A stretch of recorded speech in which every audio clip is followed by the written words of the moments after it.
Punjabi radio USA ਸੁਣ ਰਹੇ ਸਾਰੇ ਹੀ ਸਰੋਤਿਆਂ ਨੂੰ ਮੇਰੇ ਜਗਮੋਹਨ ਸਿੰਘ ਵੱਲੋਂ ਪਿਆਰ ਭਰੀ ਸਤਿ ਸ਼੍ਰੀ ਅਕਾਲ।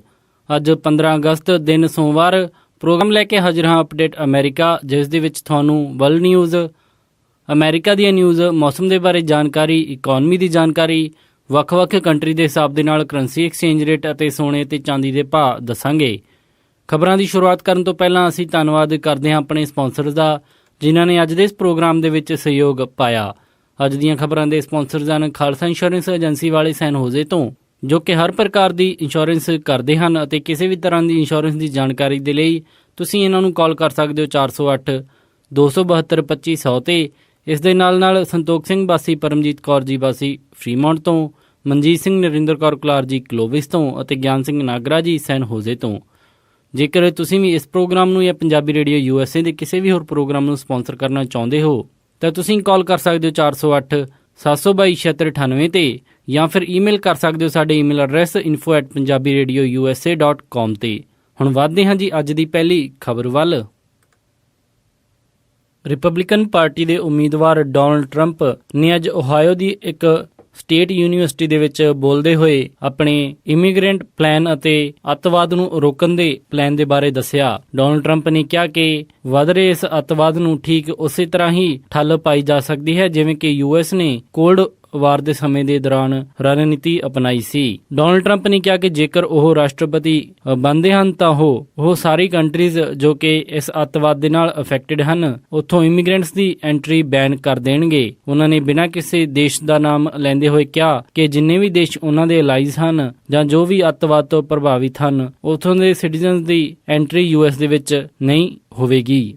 ਡੋਨਲਡ ਟਰੰਪ ਨੇ ਇੱਕ ਵਾਰੀ ਫਿਰ ਫੋਰਨ ਪਾਲਿਸੀਜ਼ ਨੂੰ ਲੈ ਕੇ ਓਬਾਮਾ ਐਡਮਿਨਿਸਟ੍ਰੇਸ਼ਨ ਦੇ ਉੱਤੇ ਹਮਲਾ ਬੋਲਿਆ। ਉਹਨਾਂ ਨੇ ਕਿਹਾ ਕਿ ਓਬਾਮਾ ਐਡਮਿਨਿਸਟ੍ਰੇਸ਼ਨ ਨੇ ਲੀਬੀਆ ਵਰਗੇ ਹੋਰ ਕਈ ਦੇਸ਼ਾਂ ਦੇ ਵਿੱਚ ਅੱਤਵਾਦ ਫੈਲਾਉਣ ਦੇ ਵਿੱਚ ਕਾਫੀ ਮਦਦ ਕੀਤੀ ਅਤੇ ਉਹਨਾਂ ਨੇ ISIS ਨੂੰ ਖੜਾ ਕਰਨ ਦੇ ਲਈ ਇੱਕ ਵਾਰੀ ਫਿਰ ਰਾਸ਼ਟਰਪਤੀ ਬਰਾਕ ਓਬਾਮਾ ਨੂੰ ਜ਼ਿੰਮੇਵਾਰ ਠਹਿਰਾਇਆ। ਉਹਨਾਂ ਨੇ ਬੋਲਦੇ ਹੋਏ ਇਹ ਵੀ ਕਿਹਾ ਕਿ ਉਹ ਇਜ਼ਰਾਈਲ, ਇਜਿਪਟ ਅਤੇ ਜਾਰਡਨ ਦੇ ਨਾਲ ਇੱਕ ਨਵੀਂ ਪਾਰਟਨਰਸ਼ਿਪ ਕਰਕੇ ਅੱਤਵਾਦ ਨੂੰ ਹੋਰ ਫੈਲਣ ਤੋਂ ਰੋਕਣਗੇ।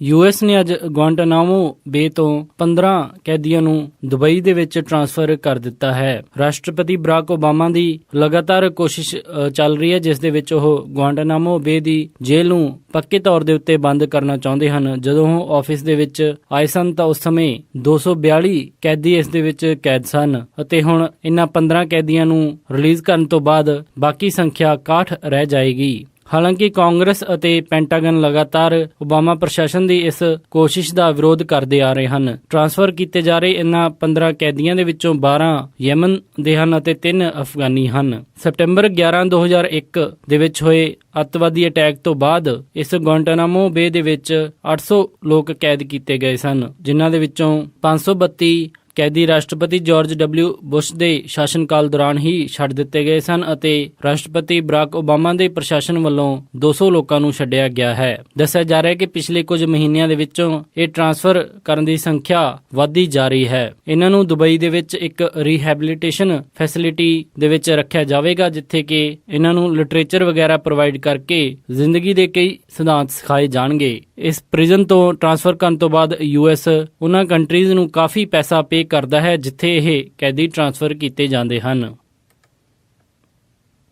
ਯਮਨ ਦੇ ਵਿੱਚ ਇੱਕ ਹਸਪੀਟਲ ਦੇ ਉੱਤੇ ਹੋਏ 에ਅਰ ਸਟ੍ਰਾਈਕ ਦੇ ਹਮਲੇ ਦੇ ਵਿੱਚ 11 ਲੋਕਾਂ ਦੀ ਮੌਤ ਹੋ ਗਈ ਹੈ। ਇੱਕ ਅੰਤਰਰਾਸ਼ਟਰੀ ਮਨੁੱਖੀ ਅਧਿਕਾਰਾਂ ਦੇ ਨਾਲ ਲੜਨ ਵਾਲੇ ਗਰੁੱਪ ਨੇ ਇਸ ਗੱਲ ਦੀ ਪੁਸ਼ਟੀ ਕੀਤੀ ਕਿ ਇਸ 에ਅਰ ਸਟ੍ਰਾਈਕ ਦੇ ਵਿੱਚ 11 ਲੋਕਾਂ ਦੀ ਮੌਤ ਹੋਈ ਅਤੇ 19 ਲੋਕ ਜ਼ਖਮੀ ਹੋਏ ਹਨ। ਇਹ ਗਰੁੱਪ ਫਰਾਂਸ ਦਾ ਹੈ ਤੇ ਇਸ ਦਾ ਨਾਮ MSF ਦੱਸਿਆ ਜਾਂਦਾ ਹੈ। ਉਹਨਾਂ ਨੇ ਦੱਸਿਆ ਕਿ ਜਿਸ ਸਮੇਂ ਹਸਪੀਟਲ ਦੇ ਵਿੱਚ ਜ਼ਖਮੀ ਲੋਕਾਂ ਦੇ ਮਰਮ ਪੱਟੀ ਕਰ ਰਹੇ ਸਨ ਤਾਂ ਇਹ ਹਵਾਈ ਹਮਲਾ ਹੋਇਆ। ਦੱਸਿਆ ਜਾ ਰਿਹਾ ਕਿ ਇਸ ਦੇ ਨਾਲ ਹਸਪੀਟਲ ਪੂਰੀ ਤਰ੍ਹਾਂ ਢਹਿ ਗਿਆ ਹੈ ਤੇ ਬਾਕੀ ਬਚੇ ਪੇਸ਼ੈਂਟਸ ਨੂੰ ਅਤੇ ਸਟਾਫ ਨੂੰ ਕਿਸੇ ਹੋਰ ਜਗ੍ਹਾ ਲਿਜਾਇਆ ਗਿਆ ਹੈ। ਉਹਨਾਂ ਨੇ ਦੱਸਿਆ ਕਿ ਹਸਪੀਟਲਸ ਦੇ ਉੱਤੇ ਇਸ ਤਰ੍ਹਾਂ ਦੇ ਹਵਾਈ ਹਮਲੇ ਕਰਨਾ ਬਹੁਤ ਹੀ ਗਲਤ ਗੱਲ ਹੈ, ਕਿਉਂਕਿ ਉੱਥੇ ਕਈ ਨਿਰਦੋਸ਼ ਲੋਕਾਂ ਦਾ ਇਲਾਜ ਚੱਲ ਰਿਹਾ ਹੁੰਦਾ ਹੈ। ਦੱਸਿਆ ਜਾ ਰਿਹਾ ਕਿ ਯਮਨ ਦੇ ਵਿੱਚ ਹੀ ਸ਼ਨੀਵਾਰ ਦੇ ਵਿੱਚ ਹੋਈ ਇੱਕ 에ਅਰ ਸਟ੍ਰਾਈਕ ਇੱਕ ਸਕੂਲ ਦੇ ਉੱਤੇ ਹੋ ਗਈ ਸੀ, ਜਿਸ ਦੇ ਵਿੱਚ ਕਿ 10 ਬੱਚੇ ਮਾਰੇ ਗਏ ਸਨ ਅਤੇ ਹੋਰ ਕਈ ਜ਼ਖਮੀ ਹੋਏ ਸਨ।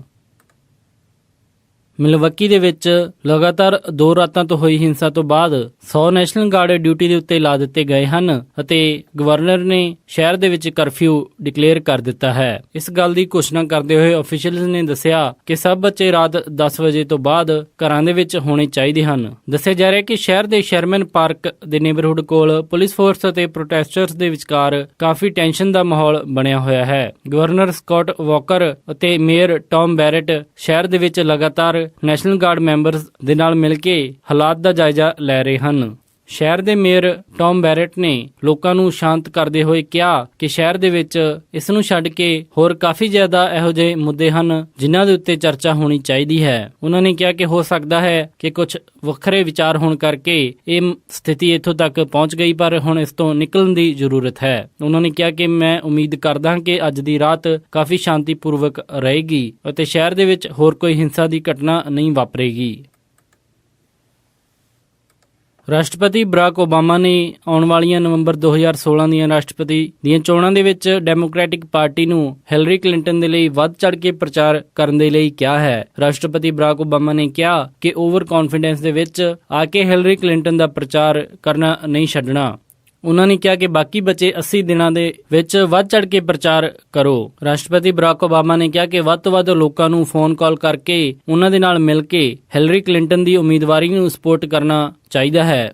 ਰਾਸ਼ਟਰਪਤੀ ਬਰਾਕ ਓਬਾਮਾ ਨੇ ਡੋਨਲਡ ਟਰੰਪ ਦਾ ਨਾਮ ਨਾ ਲੈਂਦੇ ਹੋਏ ਕਿਹਾ ਕਿ ਉਹ ਨਿਊਯਾਰਕ ਦੇ ਬਿਜ਼ਨਸਮੈਨ ਦੇ ਬਾਰੇ ਗੱਲ ਕਰਕੇ ਥੱਕ ਚੁੱਕੇ ਹਨ ਅਤੇ ਉਸ ਦੇ ਬਾਰੇ ਹੋਰ ਕੋਈ ਗੱਲ ਵੀ ਕਰਨਾ ਨਹੀਂ ਚਾਹੁੰਦੇ ਅਤੇ ਉਹਨਾਂ ਨੇ ਕਿਹਾ ਕਿ ਆਲਰੇਡੀ ਉਹ ਕਹਿ ਚੁੱਕੇ ਹਨ ਕਿ ਉਹ ਰਾਸ਼ਟਰਪਤੀ ਬਣਨ ਦੇ ਲਾਇਕ ਨਹੀਂ ਹਨ। ਰਾਸ਼ਟਰਪਤੀ ਬਰਾਕ ਓਬਾਮਾ ਨੇ ਇਹ ਵੀ ਕਿਹਾ ਕਿ ਮੈਨੂੰ ਉਸ ਦੇ ਖਿਲਾਫ ਬੋਲਣ ਦੀ ਕੋਈ ਜ਼ਰੂਰਤ ਨਹੀਂ ਹੈ, ਕਿਉਂਕਿ ਜਦੋਂ ਵੀ ਡੋਨਲਡ ਟਰੰਪ ਬੋਲਦੇ ਹਨ ਤਾਂ ਉਹ ਉਹਨਾਂ ਦੀ ਆਪਣੀ ਹੀ ਉਮੀਦਵਾਰੀ ਦੇ ਖਿਲਾਫ ਜਾਂਦਾ ਹੈ। ਰਾਸ਼ਟਰਪਤੀ ਬਰਾਕ ਓਬਾਮਾ ਇਸ ਸਮੇਂ ਵਕੇਸ਼ਨ ਤੇ ਗਏ ਹੋਏ ਹਨ। ਉਧਰੋਂ ਉਪ ਰਾਸ਼ਟਰਪਤੀ ਜੋ ਬਾਈਡਨ ਵੀ ਪੈਂਸਿਲਵੇਨੀਆ ਦੇ ਵਿੱਚ ਹਿਲਰੀ ਕਲਿੰਟਨ ਦੇ ਨਾਲ ਕੈਂਪੇਨ ਦੇ ਵਿੱਚ ਲੱਗੇ ਹੋਏ ਹਨ। ਓਲੰਪਿਕਸ 2016 ਦੇ ਵਿੱਚ ਅੱਜ ਵੇਟ ਲਿਫਟਿੰਗ ਰੈਸਲਿੰਗ ਦੇ ਕਈ ਮੁਕਾਬਲੇ ਹੋਏ, ਜਿਨ੍ਹਾਂ ਦੇ ਵਿੱਚ ਖਿਡਾਰੀਆਂ ਨੇ 골ਡ ਮੈਡਲ ਅਤੇ ਬ੍ਰੌਂਜ ਮੈਡਲ, ਸਿਲਵਰ ਮੈਡਲ ਜਿੱਤੇ। ਮੈਡਲ ਟੈਲੀ ਦੀ ਜੇ ਗੱਲ ਕਰੀਏ ਤਾਂ ਇਸ ਦੇ ਉੱਤੇ US ਨੰਬਰ 1 ਦੇ ਉੱਤੇ ਬਣਿਆ ਹੋਇਆ ਹੈ, ਜਿਸ ਦੇ ਕੋਲ 26 골ਡ ਮੈਡਲ ਹਨ ਅਤੇ 23 ਸਿਲਵਰ ਮੈਡਲ, 25 ਬ੍ਰੌਂਜ ਮੈਡਲ ਦੇ ਸਮੇਤ ਕੁੱਲ 74 ਮੈਡਲ US ਦੇ ਖਾਤੇ ਦੇ ਵਿੱਚ ਹਨ। ਦੂਸਰੇ ਨੰਬਰ ਦੇ ਉੱਤੇ ਬ੍ਰਿਟੇਨ ਬਣਿਆ ਹੋਇਆ ਹੈ, ਜਿਸ ਦੇ ਕੋਲ 16 골ਡ ਮੈਡਲ ਹਨ ਅਤੇ ਚਾਈਨਾ ਤੀਸਰੇ ਨੰਬਰ ਤੇ 15 골ਡ ਮੈਡਲ ਲੈ ਕੇ ਬਣਿਆ ਹੋਇਆ ਹੈ। ਹਜੇ ਤੱਕ ਓਲੰਪਿਕਸ ਦੇ ਵਿੱਚ ਕੁੱਲ 73 ਦੇਸ਼ਾਂ ਨੂੰ ਮੈਡਲ ਮਿਲ ਚੁੱਕੇ ਹਨ, ਜਿਸ ਦੇ ਵਿੱਚ ਬਹੁਤ ਸਾਰੀਆਂ ਛੋਟੀਆਂ ਕੰਟਰੀਜ਼ ਵੀ ਸ਼ਾਮਿਲ ਹਨ ਜੋ ਕਿ ਪਹਿਲੀ ਵਾਰ ਓਲੰਪਿਕਸ ਦੇ ਵਿੱਚ ਆਈਆਂ ਸਨ। ਹਜੇ ਤੱਕ ਇੰਡੀਆ, ਪਾਕਿਸਤਾਨ ਜਾਂ ਫਿਰ ਸ਼੍ਰੀਲੰਕਾ ਕਿਸੇ ਨੇ ਵੀ ਮੈਡਲ ਟੈਲੀ ਦੇ ਉੱਤੇ ਆਪਣਾ ਖਾਤਾ ਨਹੀਂ ਖੋਲ੍ਹਿਆ। ਇਹ ਸਨ ਅੱਜ ਦੀਆਂ ਕੁਝ ਖਾਸ ਖਬਰਾਂ ਤੇ ਹੁਣ ਵਧਦੇ ਹਾਂ ਜੀ ਮੌਸਮ ਦੀ ਜਾਣਕਾਰੀ ਦੇ ਵੱਲ। ਮੰਗਲਵਾਰ ਨੂੰ ਸੈਨ ਹੋਜ਼ੇ ਦੇ ਵਿੱਚ ਹਾਈ ਟੈਂਪਰੇਚਰ ਰਹੇਗਾ 83 ਡਿਗਰੀ ਅਤੇ ਰਾਤ ਨੂੰ ਲੋ ਟੈਂਪਰੇਚਰ 59 ਡਿਗਰੀ। ਸੈਨ ਫਰਾਂਸਿਸਕੋ ਦੇ ਵਿੱਚ 64 ਡਿਗਰੀ ਹਾਈ ਅਤੇ ਰਾਤ ਨੂੰ 54 ਡਿਗਰੀ ਲੋ। ਸੈਕਰਾਮੈਂਟੋ ਦੇ ਵਿੱਚ 99 ਡਿਗਰੀ ਹਾਈ ਅਤੇ ਰਾਤ ਨੂੰ 61 ਡਿਗਰੀ ਲੋ। ਯੂਬਾ ਸਿਟੀ ਦੇ ਵਿੱਚ 101 ਡਿਗਰੀ ਹਾਈ ਅਤੇ ਰਾਤ ਨੂੰ 63 ਡਿਗਰੀ ਲੋ। ਸਟਾਕਟਨ ਦੇ ਵਿੱਚ 98 ਡਿਗਰੀ ਹਾਈ ਅਤੇ ਰਾਤ ਨੂੰ 61 ਡਿਗਰੀ ਲੋ।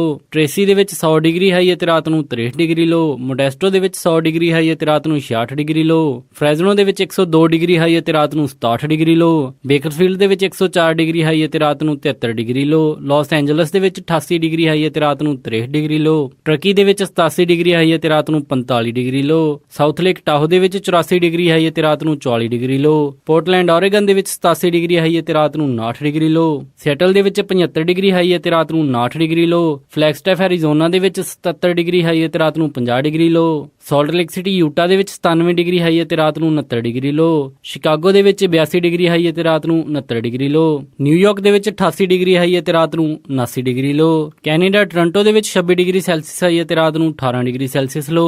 ਵਿਨੀਪੈਗ ਦੇ ਵਿੱਚ 28 ਡਿਗਰੀ ਸੈਲਸੀਅਸ ਹਾਈ ਅਤੇ ਰਾਤ ਨੂੰ 14 ਡਿਗਰੀ ਸੈਲਸੀਅਸ ਲੋ। ਕੈਲਗਰੀ ਦੇ ਵਿੱਚ 28 ਡਿਗਰੀ ਸੈਲਸੀਅਸ ਹਾਈ ਅਤੇ ਰਾਤ ਨੂੰ 13 ਡਿਗਰੀ ਸੈਲਸੀਅਸ ਲੋ। ਵੈਨਕੂਵਰ ਦੇ ਵਿੱਚ 23 ਡਿਗਰੀ ਸੈਲਸੀਅਸ ਹਾਈ ਅਤੇ ਰਾਤ ਨੂੰ 14 ਡਿਗਰੀ ਸੈਲਸੀਅਸ ਲੋ। ਪੰਜਾਬ ਅੰਮ੍ਰਿਤਸਰ ਦੇ ਵਿੱਚ 37 ਡਿਗਰੀ ਸੈਲਸੀਅਸ ਹਾਈ ਅਤੇ ਰਾਤ ਨੂੰ 26 ਡਿਗਰੀ ਸੈਲਸੀਅਸ ਲੋ। ਮੈਲਬਨ ਆਸਟ੍ਰੇਲੀਆ ਦੇ ਵਿੱਚ 17 ਡਿਗਰੀ ਸੈਲਸੀਅਸ ਹਾਈ ਅਤੇ ਰਾਤ ਨੂੰ 11 ਡਿਗਰੀ ਸੈਲਸੀਅਸ ਲੋ। ਲੰਡਨ ਦੇ ਵਿੱਚ 23 ਡਿਗਰੀ ਸੈਲਸੀਅਸ ਹਾਈ ਅਤੇ ਰਾਤ ਨੂੰ 12 ਡਿਗਰੀ ਸੈਲਸੀਅਸ ਲੋ। ਬਰਲਿਨ ਦੇ ਵਿੱਚ 21 ਡਿਗਰੀ ਸੈਲਸੀਅਸ ਹਾਈ ਅਤੇ ਰਾਤ ਨੂੰ 9 ਡਿਗਰੀ ਸੈਲਸੀਅਸ ਲੋ। ਅਤੇ ਫਰਾਂਸ ਪੈਰਿਸ ਦੇ ਵਿੱਚ 30 ਡਿਗਰੀ ਸੈਲਸੀਅਸ ਹਾਈ ਅਤੇ ਰਾਤ ਨੂੰ 16 ਡਿਗਰੀ ਸੈਲਸੀਅਸ ਲੋ ਰਹੇਗਾ ਜੀ। ਇਹ ਸੀ ਜੀ ਮੌਸਮ ਦੀ ਜਾਣਕਾਰੀ। ਤੇ ਹੁਣ ਵਧਦੇ ਹਾਂ ਜੀ ਸਟਾਕ ਮਾਰਕੀਟ ਦੀ ਇਨਫੋਰਮੇਸ਼ਨ ਦੇ ਵੱਲ। ਸੋਮਵਾਰ ਨੂੰ ਕਲੋਜ਼ਿੰਗ ਦੇ ਸਮੇਂ ਡਾਓ ਜੋਨਸ 9 ਅੰਕ ਵੱਧ ਕੇ 18,636.05 ਤੇ ਬੰਦ ਹੋਇਆ। ਨੈਸਡੈਕ 29 ਅੰਕ ਵੱਧ ਕੇ 5,262.02 ਤੇ ਬੰਦ ਹੋਇਆ। S&P 6 ਅੰਕ ਵੱਧ ਕੇ 2190.15 ਤੇ ਬੰਦ ਹੋਇਆ ਅਤੇ ਵਿਲਸ਼ਰ 5099 ਅੰਕ ਵੱਧ ਕੇ 22,748.74 ਤੇ ਬੰਦ ਹੋਇਆ। ਅੱਜ ਦਾ ਸਭ ਤੋਂ ਮਸ਼ਹੂਰ ਸਟਾਕ GoPro ਕੰਪਨੀ ਦਾ ਰਿਹਾ, ਜਿਸ ਦੀ ਕੀਮਤ 15.62 ਰਹੀ। ਕਰੰਸੀ ਐਕਸਚੇਂਜ ਰੇਟ ਦੇ ਵਿੱਚ ਇੱਕ US ਡਾਲਰ ਦੀ ਕੀਮਤ ਰਹੀ 66.90 ਪੈਸੇ, ਇੱਕ ਕੈਨੇਡੀਅਨ ਡਾਲਰ ਦੀ ਕੀਮਤ ਰਹੀ 51.73 ਪੈਸੇ, ਬ੍ਰਿਟਿਸ਼ ਪਾਉਂਡ ਦੀ ਕੀਮਤ ਰਹੀ 86.17 ਪੈਸੇ, ਯੂਰੋ ਦੀ ਕੀਮਤ ਰਹੀ 74.79 ਪੈਸੇ, ਆਸਟ੍ਰੇਲੀਅਨ ਡਾਲਰ ਦੀ ਕੀਮਤ ਰਹੀ 51.25 ਪੈਸੇ, ਇੱਕ ਨਿਊਜ਼ੀਲੈਂਡ ਡਾਲਰ ਦੀ ਕੀਮਤ ਰਹੀ 48.49 ਪੈਸੇ, ਇੱਕ ਸਿੰਗਾਪੁਰ ਡਾਲਰ ਦੀ ਕੀਮਤ ਰਹੀ 49.80 ਪੈਸੇ, ਇੱਕ ਬਹਿਰੀਨੀ ਦਿਨਾਰ ਦੀ ਕੀਮਤ ਰਹੀ 177.42 ਪੈਸੇ, ਇੱਕ ਕੁਵੈਤੀ ਦਿਨਾਰ ਦੀ ਕੀਮਤ ਰਹੀ 221.63 ਪੈਸੇ। ਸੋਨੇ ਦਾ ਰੇਟ $1343.73 ਪਰ ਆਉਂਸ ਰਿਹਾ ਅਤੇ ਚਾਂਦੀ $19.90 ਪਰ ਆਉਂਸ ਰਹੀ। ਇਸੇ ਦੇ ਨਾਲ ਅੱਜ ਦਾ ਇਹ ਖਬਰਾਂ ਦਾ ਬੁਲੇਟਿਨ ਇੱਥੇ ਹੀ ਸਮਾਪਤ ਕਰਦੇ ਹਾਂ ਜੀ। ਇਜਾਜ਼ਤ ਦਿਓ। ਉਮੀਦ ਹੈ ਕਿ ਤੁਹਾਨੂੰ ਅੱਜ ਦਾ ਇਹ ਪ੍ਰੋਗਰਾਮ ਪਸੰਦ ਆਇਆ ਹੋਵੇਗਾ। ਕਿਸੇ ਵੀ ਤਰ੍ਹਾਂ ਦੇ ਫੀਡਬੈਕ ਦੇ ਲਈ ਤੁਸੀਂ ਸਾਨੂੰ ਕਾਲ ਕਰ ਸਕਦੇ ਹੋ 408-272-5200 ਤੇ ਜਾਂ ਫਿਰ ਈਮੇਲ ਕਰ ਸਕਦੇ ਹੋ ਸਾਡੇ ਈਮੇਲ ਐਡਰੈਸ info@punjabiradiousa.com ਤੇ। ਇੱਕ ਵਾਰੀ ਫਿਰ ਸਾਰੇ ਸਪਾਂਸਰਸ ਦਾ ਬਹੁਤ-ਬਹੁਤ ਧੰਨਵਾਦ। ਮਿਲਦੇ ਹਾਂ ਜੀ ਅਪਡੇਟ ਅਮਰੀਕਾ ਦੇ ਅਗਲੇ ਅੰਕ ਵਿੱਚ। ਤਦ ਤੱਕ ਲਈ ਸਾਰਿਆਂ ਨੂੰ ਪਿਆਰ ਅਤੇ ਸਤਿਕਾਰ ਭਰੀ ਸਤਿ ਸ਼੍ਰੀ ਅਕਾਲ। ਸੁਣਦੇ ਰਹੋ ਪੰਜਾਬੀ ਰੇਡੀਓ USA।